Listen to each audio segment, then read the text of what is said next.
Hi, everyone. We are so grateful to have some time today to talk to you all about a really successful, ongoing, and constantly evolving partnership that we have had between Alliance for the Chesapeake Bay and Bowie State University over the last few years. So a quick agenda for this session, we'll be doing a quick introduction of our partnership, then talk about some of the ways we have engaged both the student body and the local community, and chat about our lessons learned and plans for the future, and hear from Dr. Anderson at the end. So here at the Alliance, our mission is to bring together communities, companies, and conservationists to improve our lands and waters. Our vision is for clean streams and rivers flowing through resilient landscapes cared for by the people who live, work, and play in the Chesapeake Bay watershed. So we work watershed wide with offices at each one of those stars on the map there. And that really gives us the opportunity to engage with a ton of different partners. We focus on collaboration and inclusivity to partner across different sectors and really amplify diverse voices. So over the last few years, we found a really strong partner in Bowie State University to collaborate with to meet some of these mutual goals. So Bowie State University is located in Prince George's County, Maryland, right where that red pin just dropped. And they are Maryland's oldest historically Black university. Bowie State has a specific focus on STEM curriculum, research, and experiential learning. And they have a lot of students who are on track to enter the medical field. So in 2018, the Environmental Protection Agency and Bowie State renewed their Memorandum of Understanding to increase cooperation towards environmental improvement, green career pathways, and a broad range of opportunities for Bowie State students and faculty researchers. So in alignment with this, the Alliance sponsored 2 cohorts of undergraduate students and their faculty advisors to attend the 2018 and 2019 forums in person. They also attended in 2020, but virtually. So the goal of this is really to provide diverse young people the chance to connect with restoration practitioners and the greater environmental community. And the long-term aspiration here is that this investment will support the cohort members in developing skills and relationships that will ultimately lead them to a career in the environmental sector.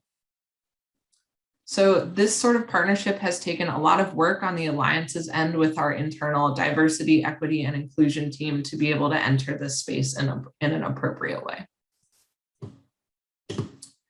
After the Watershed Forum in 2019, the Alliance worked together with Bowie State to secure funding from Maryland Department of Natural Resources to really deepen our engagement with the school. So from there is where our partnership really took off. So the Alliance has sort of a suite of projects that we've been working on for many years that we sort of call our turnkey projects. So this partnership has served as a bit of a pilot project to see where these turnkey projects work and fit in with the university, and where we can sort of adapt and change things to fit the students' needs. So ultimately, the hope is to be able to replicate similar partnerships at other universities down the line. So a quick timeline of events that we'll get into more further in this presentation. In fall 2020, we were able to offer the first Introduction to the Bay webinars to students. We were able to train students to collect water quality samples. We were able to coordinate some trash cleanup events during Earth Week on campus, and help facilitate an additional seminar series for the Bowie State community.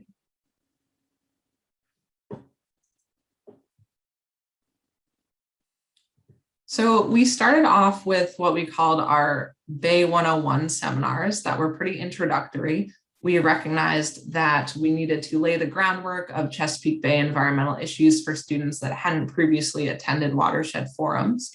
And these sessions were originally offered to Dr. Anderson's chemistry class and then opened up to the greater Bowie State community. So we had one of our educators on staff, Meredith Dash, you can see in her little Zoom box there, offered a really fun, interactive, and informative webinar to introduce students to their watershed, learn about their watershed address and main issues facing the Bay. We had about 50 students attend the first session and in the fall semester, and then by popular demand, this was back in the spring semester as well. So we were also able to live stream these sessions on Facebook and YouTube, so they're up for anyone to go back and view and just sort of part of the Bowie State resources that are available to students. From there, we started recruiting students who were interested in participating in our water quality monitoring program. So the Alliance has coordinated the River Trends project since 1985, mostly in Virginia. So this is actually one of our first groups that we were able to get started in Maryland.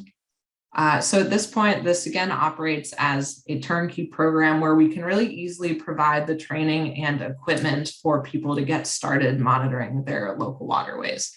So we trained students in fall of 2020 and early 2021 to collect water quality samples at 2 sites near campus. So you can see Bowie State is the little book icon on the map, and then the 2 yellow dots are the monitoring sites that we set up. One of them is right along the Patuxent River, and the other one is a tributary leading to the river called Horsepen Branch. So both of these sites were about a mile from campus that were really easily accessible on a walking trail. So the green line is the WBNA walking trail, which is a nice paved or crushed gravel trail that is pretty frequently used and goes through a new little park called Horsepen Branch Park. So it was a really ideal location to be able to collect samples. The students have been trained to collect water quality samples on a monthly basis for air and water temperature, dissolved oxygen, conductivity, pH, and water clarity. And this was honestly a really big challenge to train students during COVID. So we did some virtual training, some in-person trainings, and we were able to have Alliance staff fill in the gaps when students couldn't get out to monitor, like during the summer months. But we plan to have another monitoring team up and trained in 2022. The data is then uploaded to the Chesapeake Data Explorer, which is a data hub for all community collected water quality data. And then it will further get passed along to the Maryland Department of the Environment. We also have hopes that in the coming years, when we have more complete data sets from these 2 monitoring sites, that students will be able to do a bit of data interpretation and analyze their data and create a poster on their local quality to present at future conferences and potentially the forum in coming years.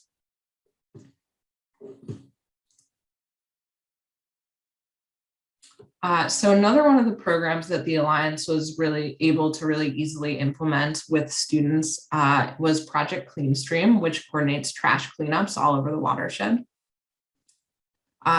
We were able to coordinate an event, Earth Week 2021, to meet at Horsepen Branch Park. We had 35 volunteers come out to pick up over 500 pounds of trash. And this was really a big effort with a lot of different partners, including students from the school, a local retirement community, Collington Retirement Community, and Prince George's County Department of Parks and Rec. And I believe they have another cleanup planned for later in October this year, which will probably have already happened by the time this presentation is being shown. So now I'm going to turn it over to Erin to cover the seminar series that we put together and a few lessons learned. Thanks, Sophie. All right, so I'm very excited to talk about the seminar series. That was our 4th phase of engagement with BSU. When we first developed this 2-part seminar series, we were aiming to increase knowledge on clean water and Bay-related natural resource topics for BSU students. But in envisioning this project, we also recognized the intentionality needed to create a safe and authentic program for the students at BSU. I was grateful to have been brought on board with this project as a representative of the Alliance's DEI team and feeling confident in our 6 years of foundational work and learned experiences with diversity, equity, and inclusion. I don't think we could have been as successful and appropriate of a partner to enter this space without a solid DEI foundation. So going over to the planning side and why and how we made it so ingrained in the students was going to the people. The main people we wanted to work with were the students themselves. Sorry about that. So we had invites that went out to the students who attended forum in past, who participated in water quality monitoring, who attended our Bay 101 series, and were actively in Dr. Anderson's classes. We also worked with C4, and C4 was an environmental committee at BSU that invited the Alliance to join their discussions for the planning process, specifically for Earth Week, as one of our seminars. The first one was going to be hosted during Earth Week. Our second seminar was decided to be hosted a month later at the end of the year. We also invited speakers and funders to be part of these conversations. Our funders at Maryland DNR were very hands-off, but also trusted us to be able to make this in the vision of what BSU and the students wanted. But we wanted to also invite speakers to the events who represented the students' needs and their interests. So the second part of this process was the planning team and how we created this process with the students themselves. So we had about 5 students that were regular attendees to our monthly planning meetings, which then turned into bi-monthly. And we created a conversation prompt process in creating these events. And what I mean by that is we wanted all of the seminars, the topics, the speakers, any questions we asked speakers, we wanted it all to come from the students. And so our team at the Alliance would prompt the students in our monthly conversations to see what we were inspired by. So based on the Bay 101 seminar or series events, based on going to the forum, what inspired them or what do they have more questions about? And so we learned that they wanted to learn more about monitoring and environmental education. So that inspired our first seminar.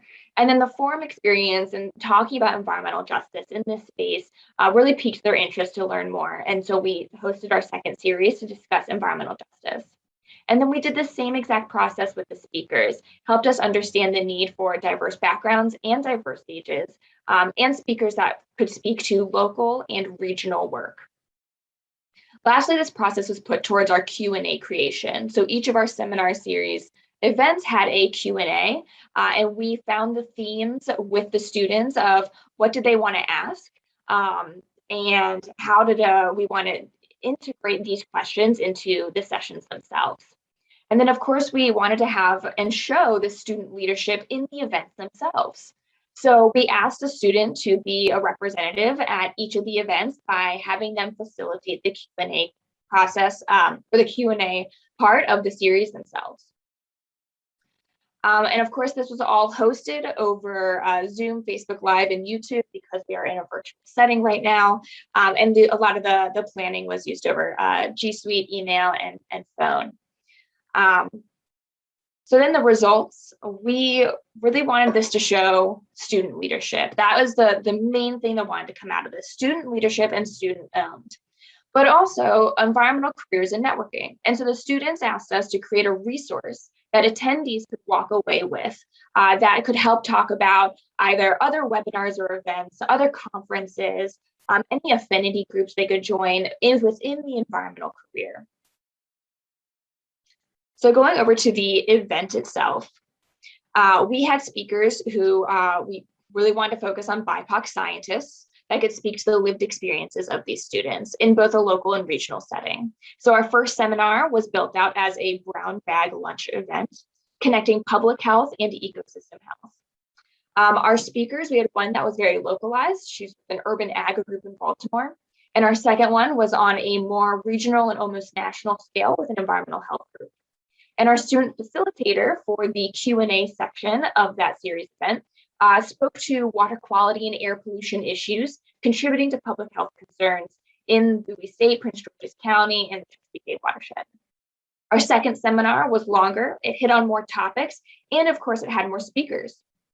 We were able to go over the history of Chesapeake Bay restoration and how environmental justice has come to play in the beginning and now. We had a moderator from the National Park Service Chesapeake Bay office, and our speakers represented organizations from nonprofits, government agencies, different scientists, and community champions. Our student facilitator was able to ask Q&A questions that spoke to notions of concern and skepticism among students in the environmental field, and the shift of mainstream recognition of environmental justice, specifically shedding more light on local community needs. And of course, our follow-up after these events, we had our resources that we mentioned earlier. And we also saw that a student wrote a final project for Dr. Anderson's class on water quality monitoring. So when we think back about our lessons learned, one of our biggest lessons was making sure we had a champion. Dr. Anderson was such a champion for this project. Having a solid partner who prioritizes this topic, who can go back to the university and regularly bring it up, maybe in closed door meetings, maybe in just conversations, to get his colleagues involved as well. It was very, very important. It was also important for us to be adaptable. We had to change our plans a couple of different times, which of course we anticipated, but in this process, we've really found what worked for the students. And that was through open communication and trial and error. We had to change some of our water quality monitoring time. So making sure that it was at a time that was accessible for the students. We had to change a couple of aspects of how we were planning our seminar series to make sure the students really felt like it was theirs, but it wasn't too much of a burden or too much work on top of everything they already had going on. And lastly, we wanted to talk about authenticity, building out a project like this for and by the students with their approval, with their vision in everything that we did. That was the most important part of this, and something that we did have to learn through the process. But the one thing that we don't have written here that I think is always important to say is just celebrating the little things when they happen, celebrating that we got great involvement from students, celebrating that we're now seeing the first environmental science class at BSU this semester. And I think this also goes to show in the quote that we have here from Jenny, our queen of the forum, that partnerships don't mean put a project in and go. It's an ongoing effort. And I think that this project really exemplifies that. So looking forward, water quality monitoring is going to continue with the students. And as Sophie said, using collective monitoring data, interpreting that data, hopefully bringing posters for the forum poster session, getting involved in the first environmental science class at BSU, hopefully trying to get some water monitoring involved there again, continuing the seminar series, and making sure that we bring students again to the forum through our forum scholarships. And then lastly, but almost an umbrella overarching all of this, is bringing on a new position at the Alliance to continue our partnership with BSU and create similar HBCU partnerships statewide. When we created this whole project with BSU, specifically for the 2020 to 2021 school year, we pulled in many different staff members. We had our water monitoring team, we had DEI team members, we had stewardship and engagement team members. And we found that with so many people involved, it was easy to get roles confused. It was easy for some things to slip through the cracks. And hiring a position to be able to really make this their focus to enhance and expand throughout the watershed. So we're very, very excited to have this person come on board, hopefully in the next 2 months, and see where they can take it. So with that, I will pass it off to Sophie and Alan so we can learn more from BSU's perspective. All right, so as you've heard us say multiple times throughout this presentation, we couldn't have gotten so much of this work off the ground today without Dr. Alan Anderson. So we've asked him to be here today to share some of his insights on the partnership. So we just have a few questions for you here today. Our first question: what does this partnership mean to the greater BSU community? Well, first, before I begin, let me just thank you and Erin for this opportunity. Well, as you mentioned in the presentation, that BSU has a long-standing MOU with the EPA with the aim to increase the number and diversity of highly trained individuals in the environmental sector. The importance of this partnership with the Alliance is that we have a partner that is organized, resourceful, experienced, and devoted to the work of conservation and restoration. But I think more importantly, devoted to the importance of diversity and inclusion. Throughout this partnership, we are providing our campus community important information from topics such as restoration and environmental justice through the seminars and various programs. We're also providing our students experiential learning opportunities through programs such as River Trends and the Chesapeake Monitoring Cooperative. And so collectively, this partnership is critical for our success with the MOU, with meeting the goals of the EPA. Great, thank you. Our next question, what inspired you to become personally involved with this partnership? Well, let me just say it started from attending the Watershed Forum for a couple of years in a row, sitting back, enjoying the programming. But after learning about other programs, like such as River Trend, I felt that I could contribute more toward restoring the Bay here on my campus, which, as you mentioned, is in close proximity of the Bay.